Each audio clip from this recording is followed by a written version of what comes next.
Mr. Sinister representing the X-Ecutioners from Queens, New York. Word, word, word, word. Representing Brooklyn Total Eclipse. Rob Swift. Rob Swift. Fuck later from Manhattan, representing the X.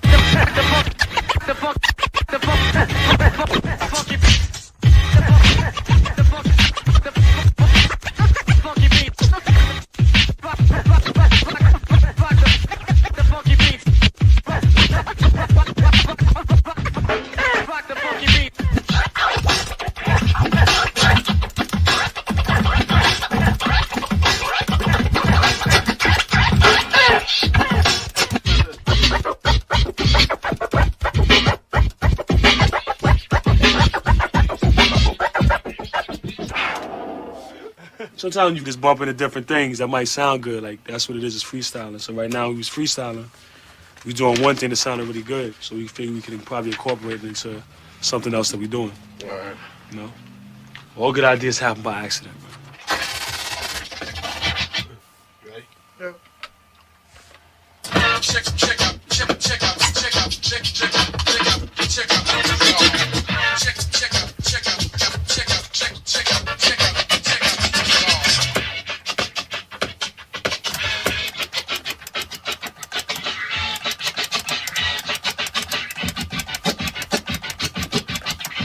I bet from the top. No, those three were good. Just go for the after the third one. You just gotta do the end.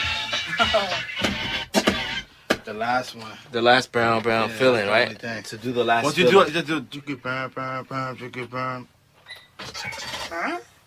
No, like how you how you said burn. What we're trying to figure out is how to record music in a way that'll come off similar to the way a regular band would play music. So it could start off with one kick and snare, and it'll evolve into something big.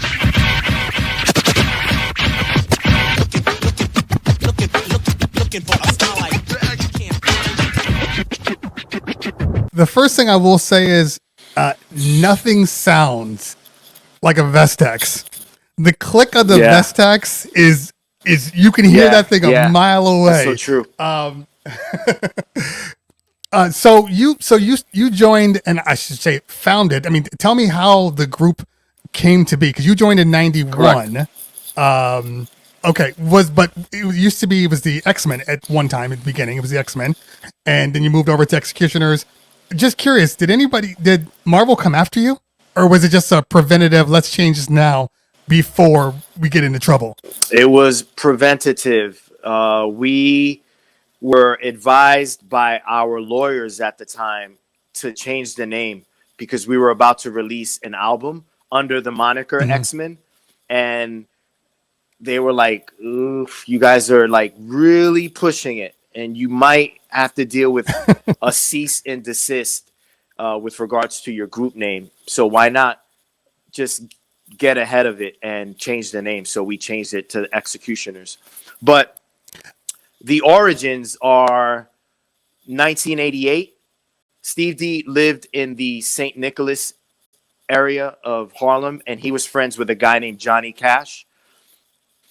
Sean C lived in the 112th and Lenox sort of area of Harlem, and he was friends with Rock Raider, rest in peace. So Sean C and Steve D had the relationship, and then each guy brought his friend into the fold, and it became a foursome. And originally, if you know anything about our history, you'll know that the intent behind forming the X-Men was to battle another popular... The Supermen. Yeah, popular, progressive, really dope DJ crew called the Supermen. And the Supermen, for those that weren't around back then and may not be familiar with the name, their front guy was a guy named Clark Kent. And you may not be, not you, but you guys out there may not be familiar with the name, but this guy is a pillar in hip hop as far as DJing, production. Clark Kent produced stuff for Jay-Z, B.I.G. I mean, the list goes on. DJ Scratch, Richie Rich, Tone Be Nimble, Plastic Man, Aladdin was in the Supermen. So Steve, Sean, Raider, and Johnny wanted to compete against them to make a name for themselves. It's that typical guy shit, man. Like, yo, I'm in high school. How do I get popular? Beat up the most popular kid. You know what I mean? Right. And Yeah. so the X-Men were like, yo, man, let's battle the Supermen. A battle never took place, though. So Steve D and the rest of the guys started entering organized competitions. And that's how they met up with other guys that they felt were like-minded DJs. And in 1990, they inducted Diamond J, Exotic E, rest in peace. In 1991, they met up with me at the 91 DMC, and they put myself and Dr. Butcher down. In 1993, we put Mr. Sinister down. And then in 1996, right after winning the ITF battle, we put Total Eclipse down because he won that battle, and we just felt like he earned his stripes. So, and around that time was when we signed to Asphodel Records, and we released our first single as the X-Men, and then the Asphodel label, they sicked their lawyers on us, and they were like, yo, you guys are going to have to change the name. So we changed the name to the X-Ecutioners. But that's how that whole situation ended up to being X-Ecutioners. So it's interesting because you guys, I guess you became kind of a full force right around that time, 91, 92.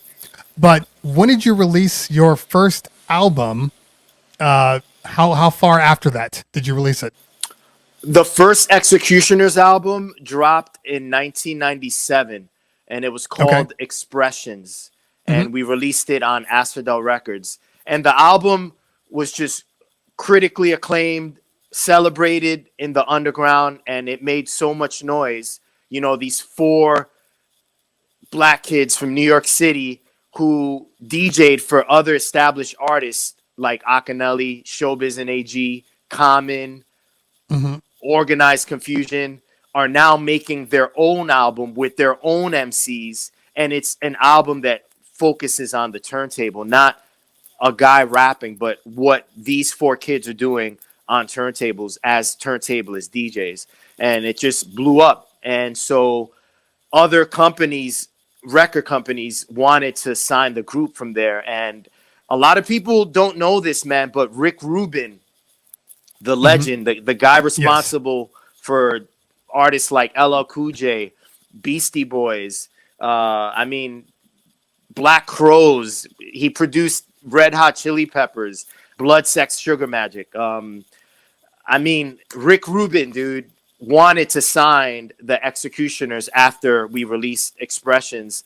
And we were about to sign with him, but Sean C., who's an original member of the X-Men, by this time was an A&R at Loud Records.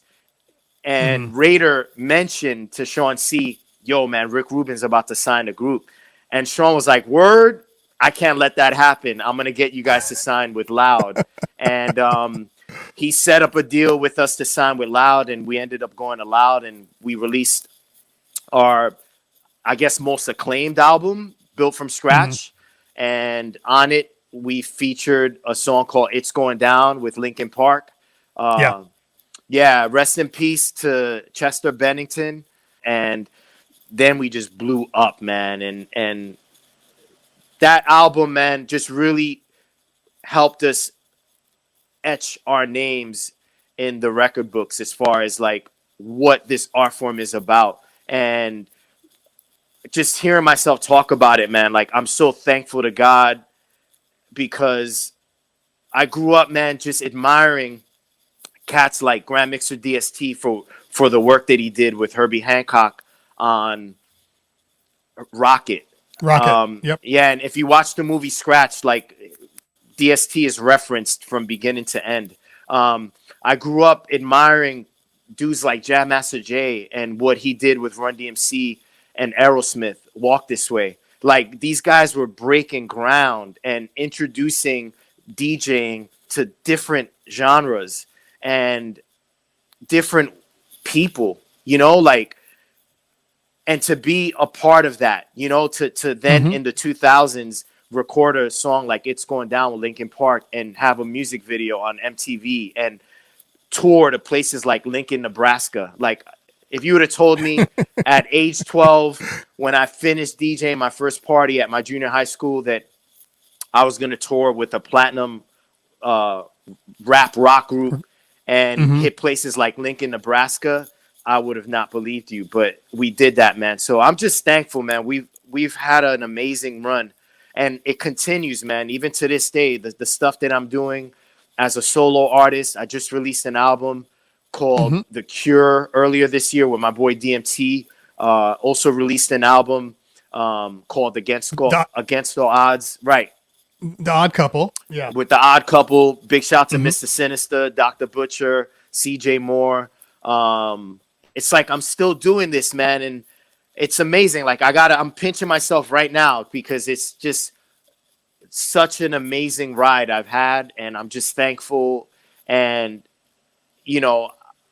I'm paying bills, dude. I'm putting food on the table from this amazing art, like this ability to scratch a record back and forth and beat juggle and play music for people. It's like it's like a mind fuck when you think about it, man. I think it's even more of a mind fuck considering that. Didn't you get your degree in psychology? Yeah, I graduated with a degree in psychology from Baruch College. And I thought I was going to be a therapist, man. I thought I was going to be, in an office somewhere in Manhattan with a couch, listening to someone complain to me about their problems. And what I ended up doing was applying that psychology to my DJing. And I haven't looked back. And I'm sitting in an apartment that I own that I paid for earlier this year, based off fucking royalties from albums and scratching on people's songs and touring. And it's crazy, dude. It's a mind fuck, man. And I'm just thankful and super grateful, man. And like, I honestly know I wouldn't have made it this far without having faith in God and faith in myself, trusting. DJing is an incredible art, with regards to the techniques and all the stuff that you learn. But the journey of DJing, like, if you're really serious about it, it'll humble you, man. Sometimes it'll scare the fuck out of you.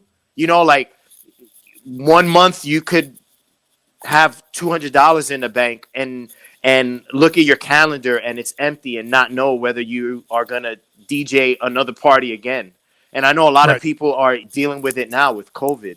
But, I feel like when you have faith in God and you trust every step you're taking, and if you're doing things from a genuine perspective, not just for the money or not just for the fame, but you just love doing this and you love interacting with people and you love sharing your music with people and inspiring people, then you become like a source for more of that. And then you just gain momentum and you keep moving forward. And I'm sure, Melody, if he's still on, Scratch Bastard, any of the guys that are the pillars of what DJing is today that are doing it and putting food on the table and feeding their families off this now that are out there, I'm sure will vouch for me. It's like, it's you just got to trust, man, and just take it one day at a time and just take a step at a time and establish some sound goals, practice, be good, separate yourself from what everyone else is doing. And yeah, man, that's what I've done. And so just hearing myself talk about the X-Ecutioners and all that was so long ago. And to think I'm still here, it's just like, man, it's crazy. Yeah. Somebody mentioned, and I wasn't sure we were going to have time. Don't forget about the ESPN contracts. Yeah. ESPN. Dude. Yeah. Thanks for the reminder. Whoever that was, fuck, man. I was in 2012, ESPN hired me to DJ on a sports talk show. And I'm on this show Monday through Friday, playing music, scoring the show. It was an hour show, and I'm scoring it from beginning to end while they talk about the Jets and the Denver Broncos. It's called Unite, right? Yeah, it was called Unite. Like that, I'm just listening to myself, dude. Like that really happened, yo. Like that's crazy. That's crazy. And and my first gig was me DJing for my junior high school, the dance, junior high school, and then I do shit like that, and then I interact with artists like Herbie Hancock in the studio and Bob James, and the X-Ecutioners do Aerosmith Icon on MTV, and we're cutting Aerosmith records for Steven Tyler and the rest of the band. Like it's crazy, man. Like again, faith in God. That's really what it boils down to, man. So all those DJs out there that like are making it about learning the quadruple flare, behind the back orbit, offset backspin, under the leg beat juggle at 1,000 miles per hour. No, there's more to DJing than that. So much more. There's more to DJing than winning a battle. Trust me. Trust me, there's so much more to DJing. And hopefully hearing me talk about my story inspires people to go after it, man, and not just limit themselves to posting a 60-second video on IG and thinking, all right, I got 1,000 likes. Like there's so much more. I'm there. Yeah, there's so much more to it, man.